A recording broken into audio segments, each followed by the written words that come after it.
As I passed by him, I managed to catch a glimpse at his face and I felt a cold chill run through my spine. Staring back at me with a large grin, as the man gave an unsettling aura that immediately made me uncomfortable.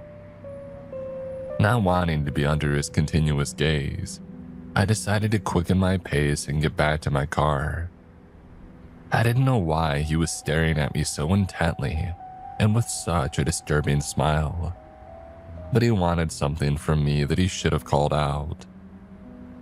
Instead, though, he simply remained silent. When I glanced back, I saw him still standing there, still staring at me and still smiling wildly. Looking away and trying to forget what I saw, I tried my best to dismiss him as just another weirdo who didn't have anything better to do. It didn't take long for me to forget about the man and turn my thoughts back towards my recent interview. I felt confident about it and hoped that I would land the job. However, this confidence soon wavered when I remembered the previous a dozen times that I felt the same way and ended up not landing the job. It just seemed that no matter how hard I tried, I was just never the one that they wanted. Eventually, the rest of my walk ended up me moping in despair. As I got closer to my car, though, I was surprised to see a familiar-looking man standing beside it. Staring with intent with each step, I tried to push away the thought that it was the same man from earlier. After all, it could just be another suited man who just happened to be hanging out near my car.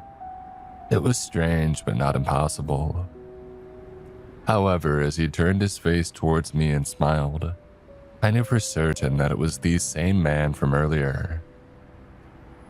Feeling my stomach drop at the sight, I suddenly stood there frozen and I stared at him. At that point, my mind couldn't help but wonder how he got there before me. He was clearly standing still behind me earlier, and I didn't notice him go past me when I was walking. So how did he end up in my car before I did? Had I been that distracted in my thoughts? More importantly though, why was he by my car? Did he want something from me? And before I could call out to him and ask him those questions, he suddenly spoke up and approached me. Still unaware of his intentions and finding him dangerous, I slowly backed away. "Looks like you're a person looking for a job," he said, his voice sounding rugged and unassuring. "Yeah, why do you care?" I replied, still slowly backing away with each step that he took. "You got one to offer to me?" "Actually, I do," he said, his smile growing wider, if that was even possible. "How would you like to make $10,000 a month?" $10,000 monthly? I asked in disbelief. "You're joking with me, right?" "Oh no, I'm very much serious," he said. "Of course, you'll have to first pass the test to see if you're qualified, but I think you're perfect for the role." "A test? What kind of test is that?" I asked as I continued to keep my distance from him. At the time, I didn't believe a single word that he was saying, and I was just doing my best to distract him until I could get away. "This test." With that, he suddenly lunged forward and towards me, reaching a speed that I never thought possible from a simple old man like him. Before I could react and get away, the man was suddenly holding my arm with a tight grip. Without a word, he then pulled out a knife from his pocket, the sight of which made me freeze in fear. For a moment, I thought he was going to stab me right in my guts. But instead, he ended up using the knife to make a light cut on the palm of my hand, my blood coating the steel and dripping onto the ground. Watching him with shock and fear, I then saw him raise the knife towards his face before licking the blood that coated it. "Perfect," he said in a satisfied tone. "You're the one we need. You're hired." And while I was unable to process what had just happened, he let go of my arm and allowed me to regain my composure. Realizing that I was free from him, I quickly withdrew my arm towards me and prepared to leave quickly. After all that I had witnessed, I thought that the man was insane. Before I could turn around though, the man pulled out an envelope from his coat and handed it to me. I stared at the envelope for a second before looking up at his smiling face. Unsure what I should do, I remained standing there. "Take it," he encouraged me. "Consider this a salary advance." I didn't trust him, yet I still dared to grab the envelope from his hand. Opening it and taking a look inside, I couldn't help but have my eyes grow wide open upon seeing it filled with $100 bills. "I hope that this will help settle your apprehension," he said, seemingly satisfied with my reaction. Turning around, he then began walking away from me and giving me one last instruction as he went.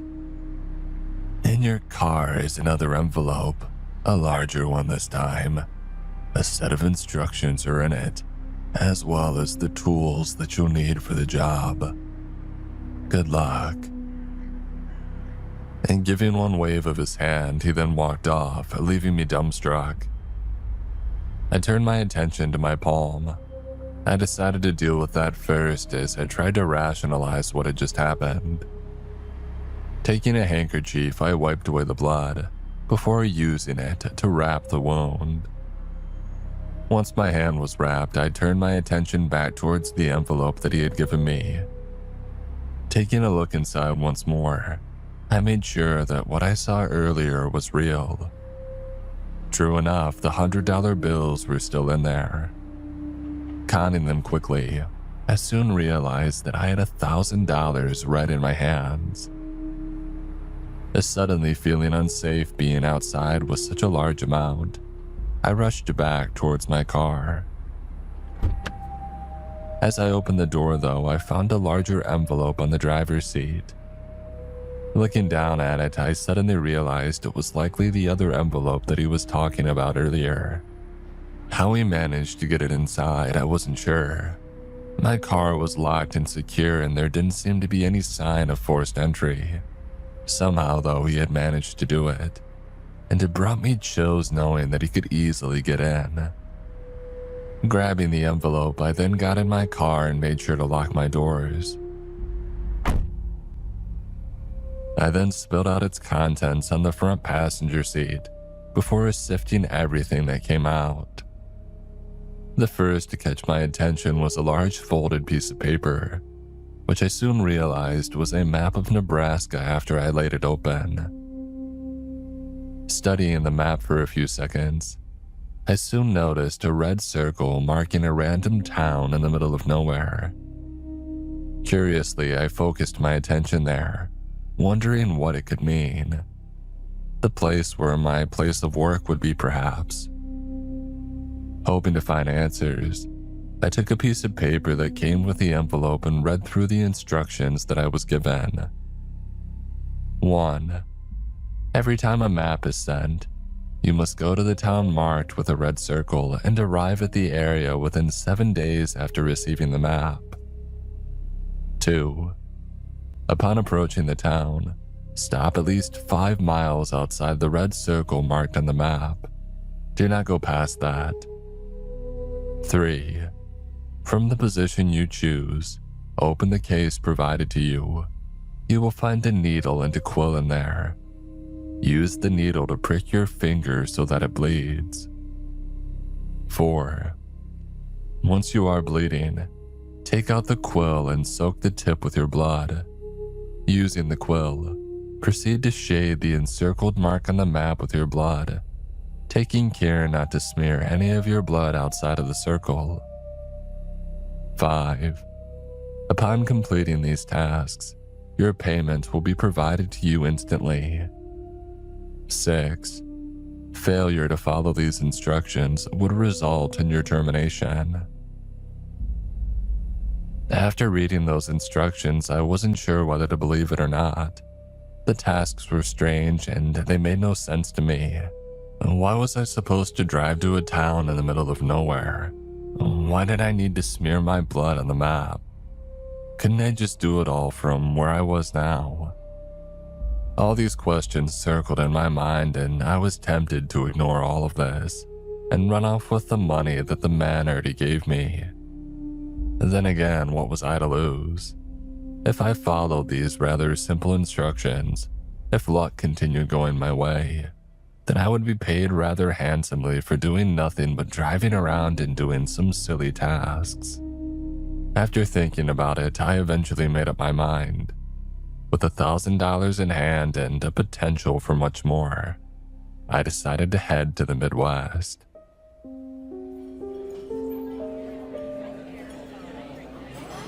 A few days later, I found myself in a diner in a town just before the one marked on the map. As I sat there looking over the map while having coffee, I wondered what awaited me after I completed the instructions given. It was during this moment, though, that somebody from behind me suddenly spoke, catching me off guard. "I plan to travel there, stranger," the voice said from behind me.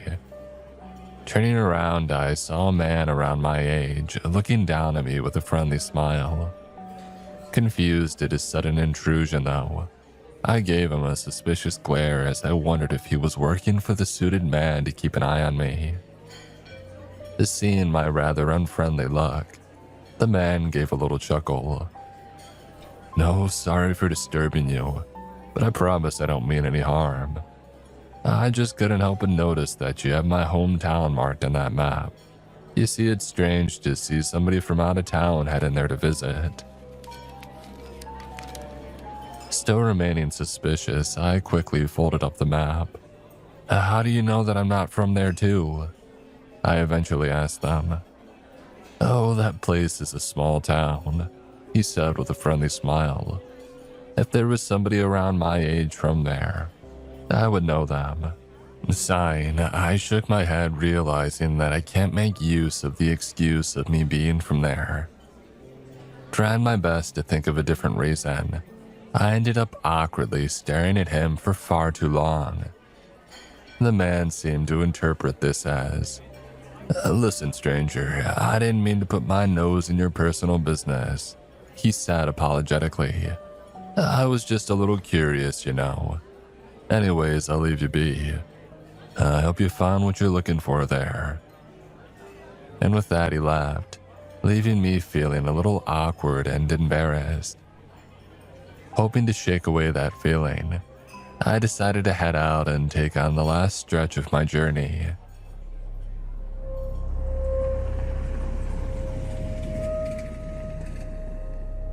Arriving a few miles from town just before sunset, I ended up stopping my car at the side of the road and atop a ridge overlooking the town. What I saw while parked there was just what I had expected: a small rural settlement surrounded by farmland. It was quite a peaceful sight, actually. For a moment, I even considered the possibility of settling in such a place if I saved enough money. After a few more seconds of enjoying the view, I quickly grabbed the map and got ready to do the job that I was sent here for. At that point, I still thought what I was doing was silly. However, as long as I get paid, I was going to do it. Unfolding the map and placing it on my lap, I stared at the map and looked at the encircled town. After checking my phone to make sure that I was a good few miles outside the area marked, I then opened the case and pulled out the stainless steel needle in it. Taking a deep breath, I then quickly pricked my left index finger, making sure that it was enough to make me bleed. Once that was done, I then used my free hand to bring out the quill and dip the tip of my bleeding finger. After making sure that enough of my blood had soaked into the quill, I then gently lowered it towards the map and hovered it over the area where the town in front of me was located. Without hesitation, I then began shading the area with my blood, following the instructions carefully and making sure that I didn't spill any outside. When I was sure that I had completely covered the circle, I lifted the quill and stared at my work, and then I began to laugh. What I just did was bizarre and made no real sense at all. It seemed funny at the time, and being there and actually having done it made me think that it was just silly and stupid. I ended up laughing for a whole minute before noticing that the ground was shaking. At first, it confused me, as I felt my car swinging gently. Eventually, the shaking started to intensify, and I assumed that an earthquake was happening. I wasn't too worried though, since there wasn't anything that could fall on me from where I was parked at, but the feeling of being rocked was not a comfortable sensation. Luckily, the shaking didn't seem to increase more than enough to shake my car, but as I looked in front of me, I saw something that made my heart stop. Rising from the ground around the town were strange pillars, at least a dozen of them.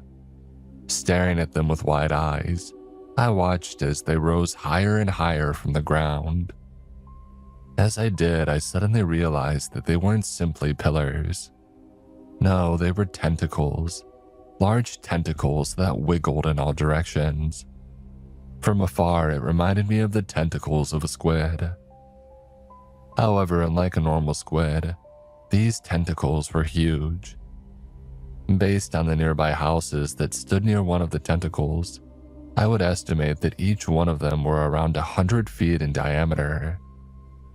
They were monstrous, and they just kept on rising, pushing up higher than the tallest structures of the town. As the tentacles continued to rise, I began to notice a red glow emitting on the ground around the town.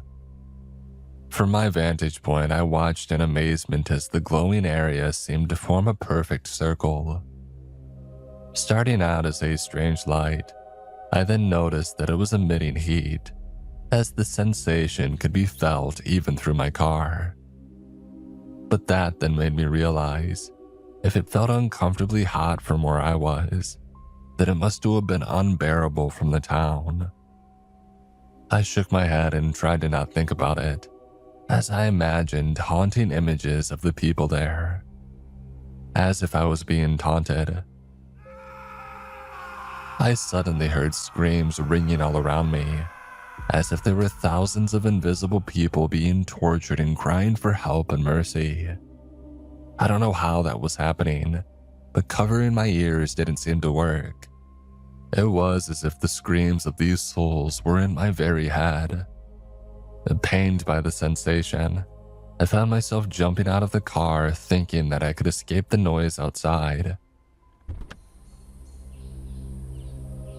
It was a stupid action and it obviously wouldn't change anything, but the pain was making it difficult for me to think.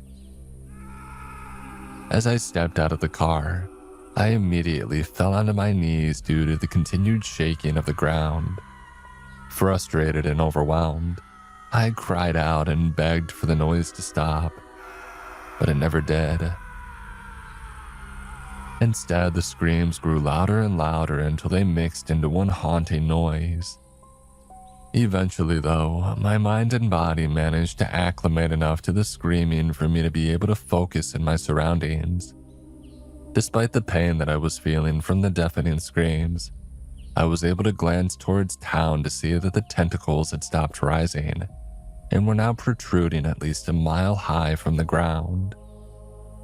By then, the shaking of the ground had stopped, and I was able to steadily get back on my feet. Looking up, I stared at the skyscraper-sized tentacles that made me feel puny below it. Watching them wiggle and sway in different directions gave the sensation of both terror and discomfort. It looked so unnatural that there was no doubt in me that it was not from this world. After standing tall over the town for what seemed like an eternity, I watched as the tentacles suddenly tipped down towards the town. Moving in unison, they descended down towards the poor settlement before hitting it with a loud, earth-shaking crash. Bits of houses could be seen flying in all directions, and I could only imagine what those monstrous appendages would do to people that it fell on. Strangely enough, the number of screams that I was hearing suddenly reduced after that. Although I could still hear pained shouts and crying, its loudness was reduced to half. The slight relief this gave me was quickly shattered upon the realization of what that meant. My mind was too clouded by pain to think of it earlier, but not that I was slightly brought to ease. I quickly drew the conclusion that the screams were from the town's inhabitants. If that was the case, though, then the fact that it was lessened meant only one thing. I felt sick in my stomach at the thought of that. However, the horror of what I was witnessing was not over yet. After the tentacles landed on the ground, I watched as they began pushing the whole town down towards the earth. With a force that I thought impossible, it pushed the ground down as it and the houses and the streets began to disappear. Unable to look away, I kept my eyes fixed at what was unfolding, while my mind was tortured by the increasing screams of the few people who remained alive there. Eventually it ended. The tentacles disappeared into the ground, and the red glow that encircled the area where the town should be was gone. What was left was an empty expanse of open fields with no structure or people left behind. It was as if nothing had ever existed to begin with. Also gone were the screams. As I found my head had become quiet once more. Yet despite that, I felt more sick than I was earlier. Although I was far from the destruction, the horrors that unfolded left a mark in me, as these sounds of the victim's screams still echoed in my memory. To make things worse, I began to quickly realize that I wasn't just an innocent bystander. As my head began to clear, it soon dawned upon me that I was the one who likely had caused all of that to unfold. I was the one who destroyed that town. I was the one who had killed the thousands of people who lived there. Unable to control myself, I ended up kneeling to the ground once more and puking. I don't know how long I ended up puking and coughing on the ground, but eventually I heard the sound of a car stopping near me, followed by a door opening. Still traumatized and sick from what I had encountered, I paid little notice at first and I continued to stare at the ground. However, once the person who got out of the car approached and spoke, I immediately recognized who it was. "Hey, you okay there, stranger?" A familiar voice said. Immediately looking up, I saw that the man standing there was the same one that I had met at the diner. The same man who said his hometown was the one that I had witnessed being destroyed. Unable to speak, I just ended up staring at him, not sure how to interact. He, however, just gave me the same friendly smile. "Oh wow, it's you again," he said with a chuckle. Still not much of a chatterbox, I see. Anyways, you okay there? You seemed to be really sick when I first noticed you on the side of the road." Seemingly unable to form words at the time, I simply pointed towards the direction of where the town was. And deep inside, I felt guilty, knowing that I had helped in the destruction of his home. Trying my best to hold my tears down, I wanted to desperately apologize to him. All his family and friends were gone now, and it was all because of me. However, the man simply gave me a confused look as he glanced towards where I was pointing, before turning his attention back to me. "Those are the fields you wanted to visit, right?" he asked me. "I still don't know why you want to go there, but if it's that important to you, I won't question it." "Fields?" I asked, confused. No, that was where your hometown was." "My hometown?" he asked before laughing. I lived here for a long time, stranger, and I can tell you that that land there has been an empty field since before I was born. My hometown is farther up from here, say 30 miles further north. None of that made sense to me. At first, I thought that I misunderstood where he said his hometown was earlier, but then I thought that I couldn't have. After all, he saw my map and the name of the town that was encircled there. So why did he claim that he was from a different town? And then a creeping thought entered my mind. Was it because of the same evils that caused the destruction of the town? Had it also twisted and distorted his memory and reality? Realizing that possibility brought a chill down my spine. Silently, I ended up getting on my feet and walking back to my car, ignoring the man's worried calls. I kept on thinking about what I had done and the work that I had agreed to do. What I initially thought was a silly and pointless job, it turned out to be far more destructive and dangerous than I thought. As I sat back in my car and closed the door, I saw the reason why I had agreed to it. Laying there in the front passenger seat was a backpack that I didn't own. Moving my shaky hands to pick it up and place it on my lap, I nervously opened it to see wads of $100 bills in it. Along with them was a small note. It read, "Your next assignment will be sent to you next month. Till then, here's your pay. $9,000 in cash." $9,000. Add the $1,000 that I was given earlier and that makes 10 grand, just as promised. That was the price of all the lives that I had killed. That was the price of all the memories that I had altered, and the result of the simple and horrifying job that I had been hired for. What I was given was blood money, no doubt about it. I felt repulsed, both by it and myself. Putting the bag back on the passenger seat, I gave one glance out to the man who was still standing there and staring at me. I wanted to apologize, to tell him what I had done to him, but I didn't. He would never believe what I would say, and no apology that I gave would ever make up for what I had done.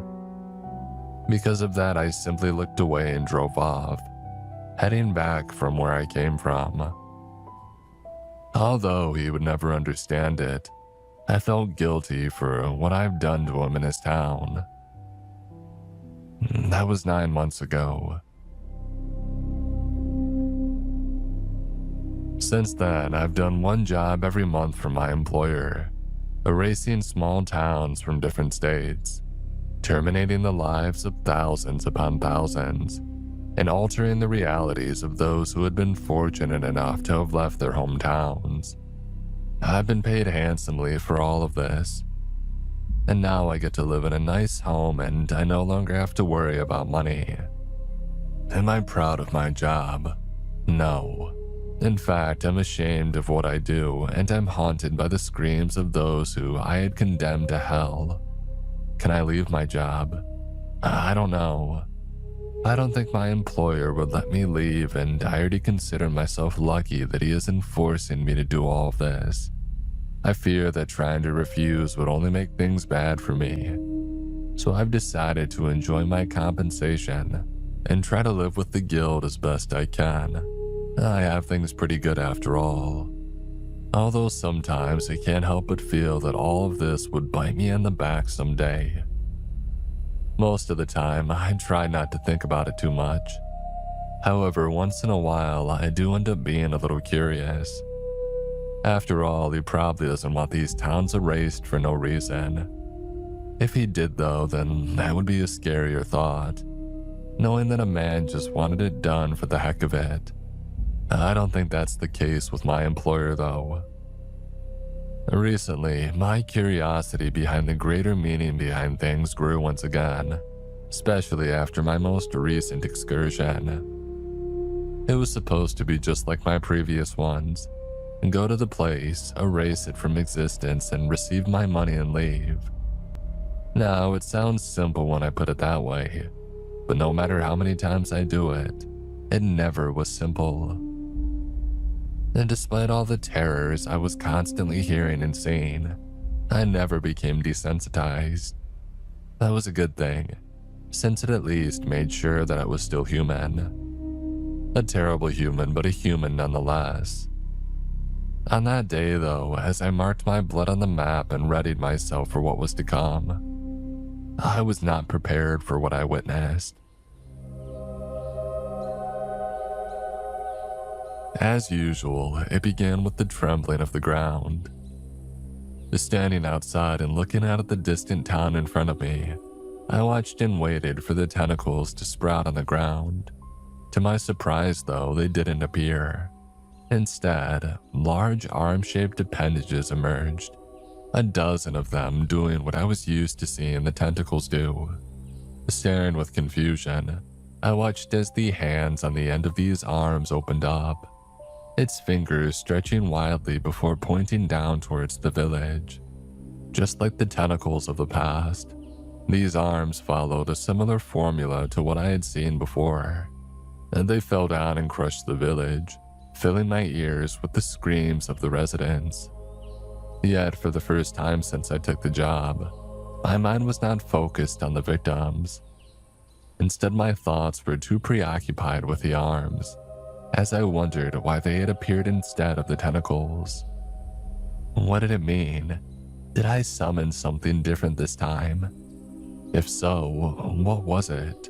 Stuck trying to find answers, I failed to notice the arms push the town down to the ground and disappear. My attention only returned to the unfolding events when I saw something else new occur. As the usual red glow continued to emit in the area where the town was, something new began emerging. Wide, frightened eyes. I backed up from where I stood as a large head began rising in front of me, its surface rough, gray, and scarred. Keeping my eyes on it as it went higher and higher, I noticed patches of scars littering its skin, exposing dark black flesh and even metallic bone in some portions. It was a terrifying sight, and I felt more puny than I ever had in the past during that moment. As the head continued to rise high, it eventually stopped just as the jaw emerged. Laying dormant like that for a few seconds, I then saw its eyes scan the empty fields in front of it, before dropping its attention on me. Unsure of what to do and not wanting to unintentionally provoke the giant in front of me, I simply stared back at it and stood still. Eventually, a loud booming voice echoed in my ears, although I didn't see the giant's mouth open as I heard the voice. "You have done well, my child," it said with a tone that made my spine shiver. "My power grows stronger because of what you and the others have done." After that, there was nothing but silence. Looking at the gigantic head in front of me, I then saw it give me a large smile, one that would forever haunt me as the gaps in its teeth seemed to give me a glimpse of an empty void. As it continued to smile at me, the head began to descend down and back into the flowing ground, while the eyes of the giant continued to stay locked on me. Eventually, what could be seen of the creature disappeared, leaving me facing an empty and quiet field. As I stood there, more shocked than I was when I did my first job, I couldn't help but struggle in grappling with what had just occurred.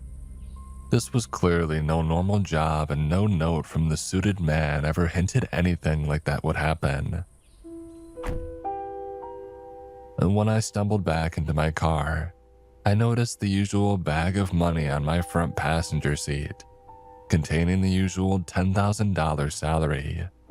I could care less about it though, as I sat in the driver's seat and tried my best to comprehend what I just saw. The shock of things though made it difficult, as my heart continued to beat fast.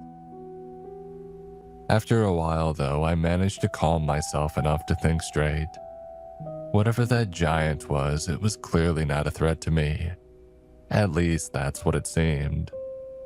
After all, it thanked me for my services and it seemed pleased with what I was doing. So that meant I shouldn't be afraid of it, right? Convincing myself that I was safe as long as I continued my work, I managed to dissipate the fear that was boiling in me ever since that giant had emerged. As I drove off and started the journey back home, I couldn't help but continue to think about what that creature had said, especially on what he meant by others. Was he talking about the suited man? Were there others doing work for my employer that were aiding that creature? For a good while, I thought about that, only to get frustrated when I realized that I'll probably never get an answer. I had no means of contacting the suited man to ask him, and even if I was able to, I doubted that he would freely tell me. Slowly, I began to accept the fact that whatever that thing was would forever be a mystery to me. However, as I stopped by a diner to replenish myself on the way home, I saw something that managed to relight my earlier search for answers. As I was moving to get a seat, I noticed a man sitting near the entrance with a map sprawled on his table. At first, I didn't pay too much attention to him, thinking that he was just another traveler. However, as I passed him, my eyes scanned the map that he had and noticed that he had marked various areas on it, areas that seemed to be in the middle of nowhere. Instead of cities, towns, or tourist sites, he was marking empty fields and random portions of road. This immediately lit something inside me, as I took my seat and kept on thinking about what I had just glimpsed. You see, after every job I did, I always paid respect to the places that I erased by marking them down on the map. Of course, no trace of them remained, but a simple mark with a name was enough to honor them. Seeing the man's map that day, I thought I was looking at the same one that I had made. Immediately, I could only conclude one thing from that. He was just like me. He worked for the suited man too. At least that's what I assumed. Remembering that the giant had mentioned that there were others also helping it, I couldn't help but connect the dots. Was he one of the others that it was talking about? And that thought of there being somebody out there with the same job as me both excited and terrified me. For starters, it meant that I was not alone in the job and that there was somebody else who felt the same trouble that I felt from what I did. But then again, it also meant that there were more towns being erased, more people whose lives were altered. That latter thought brought a shudder through me, as I had to shake my head and try not to think about it too much. Desperately, I wanted to go to the man and talk to him. There were so many things that I wanted to ask, from how he dealt with the heavy burden of our job, to whether he had seen the same giant that I saw that day. It wasn't like that wasn't allowed. The rules the suited man gave me never mentioned that I wasn't allowed to talk to others like me. However, as I turned my head to check the man, I was disappointed to see him no longer at his seat. Instead, I noticed that he had already gotten up and was heading for the door. As I watched him, I saw a familiar-looking backpack slung on his back. And that alone was enough to tell me that my theory was right.